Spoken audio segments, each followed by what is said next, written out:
અશાંત ધારા મુદ્દે ભાવનગરમાં વિરોધ કરવામાં આવ્યો. હિન્દુ સંગઠનોએ ભાવનગરમાં વિરોધ કર્યો.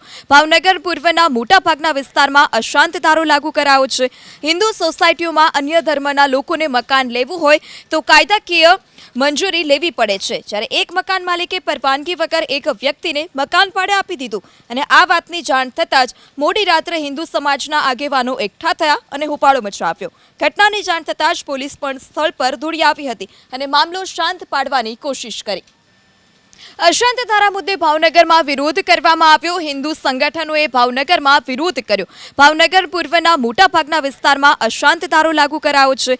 હિન્દુ સોસાયટીઓમાં અન્ય ધર્મના લોકોને મકાન લેવું હોય તો કાયદાકીય મંજૂરી લેવી પડે છે, જ્યારે એક મકાન માલિકે પરવાનગી વગર એક વ્યક્તિને મકાન ભાડે આપી દીધું. અને આ વાતની જાણ થતાં જ મોડી રાત્રે હિન્દુ સમાજના આગેવાનો એકઠા થયા અને હોબાળો મચાવ્યો. ઘટનાની જાણ થતાં જ પોલીસ પણ સ્થળ પર દોડી આવી હતી અને મામલો શાંત પાડવાની કોશિશ કરી.